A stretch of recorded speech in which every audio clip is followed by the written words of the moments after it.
आपके दिमाग में एक सवाल जरूर आया होगा कि जब भारत के पास अपने नोट छापने की मशीन है तो सरकार अनलिमिटेड पैसे क्यों नहीं छापती है। सरकार खूब सारे नोट छापकर सबको अमीर क्यों नहीं बना देती है। इससे देश की गरीबी मिट जाएगी, ना कोई बेरोजगारी रहेगा और ना कोई भीख मांगेगा। लेकिन सरकार ऐसा क्यों नहीं करता है। इस सवाल का जवाब जानने से पहले हमें एक फॉर्मूला को समझना होगा और फॉर्मूला ये है कि किसी भी देश में बनने वाली गुड्स एंड सर्विस यानी सामान और सेवा की कीमत उस देश की प्रेजेंट करेंसी के बराबर होती है। यानी किसी भी देश में जो सामान की कीमत होती है वो उस देश की प्रेजेंट करेंसी के बराबर होती है। तो चलिए इस बात को हम एक उदाहरण से समझते हैं। मान लीजिए सरकार ने खूब सारे पैसे छाप दिए हैं और सबके पास अब लाखों करोड़ों रुपए आ गए हैं। तो अब मार्केट में एक टूथपेस्ट खरीदने जाएंगे जिसकी कीमत पहले 50 रुपये थी। तो अब वो दुकानदार उस टूथपेस्ट को 50 रुपये में क्यों देगा, जहां वो उस पर पहले 5 रुपये बचा रहा था। तो अब उसे टूथपेस्ट पर 50 रुपये बचाकर क्या फायदा होगा, क्योंकि दुकानदार के पास अब तो लाखों करोड़ों रुपए आ गए हैं। तो इसलिए वो दुकानदार उस टूथपेस्ट की कीमत को कई गुना बढ़ा देगा। और इसी तरह कच्चे माल से लेकर तैयार माल तक सभी चीजों की कीमत बढ़ेगी और देश में महंगाई आसमान छूने लगेगी। दुनिया के सभी देश इस बात को अच्छी तरह से जानते हैं, लेकिन फिर भी इतिहास में दो देशों ने ये गलती की है। पहला जर्मनी है और दूसरा जिम्बाब्वे है।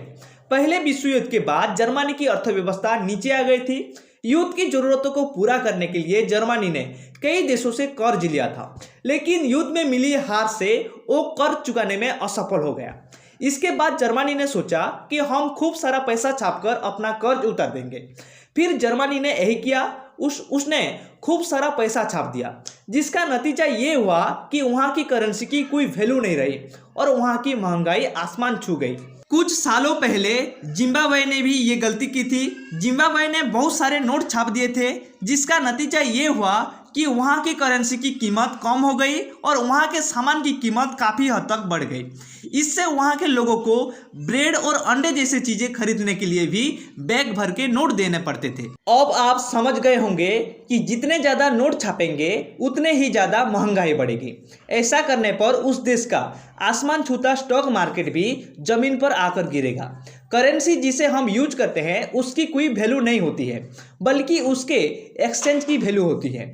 जैसे कितने सामान के बदले आप उस नोट को दे सकते हैं। किसी भी देश में कितने नोट छापने हैं ये उस देश की सरकार, सेंट्रल बैंक, जीडीपी और विकास दर के हिसाब से तय किया जाता है। हमारे देश भारत की बात करें तो रिजर्व बैंक ऑफ इंडिया तय करती है कि कब और कितनी करेंसी प्रिंट करनी है। भारत सरकार पहले 1 रुपये का नोट छापती थी, लेकिन अब सभी note reserve bank of India छापती है। आई होप आपको समझ में आ गया होगा मन चाहे पैसे छापकर देश अमीर क्यों नहीं हो सकता। अगर आपको वीडियो अच्छा लगा है तो लाइक कीजिए, शेयर कीजिए और सब्सक्राइब करना बिल्कुल मत भूलिए। तब तक के लिए आप सभी को मेरी तरफ से जय हिंद।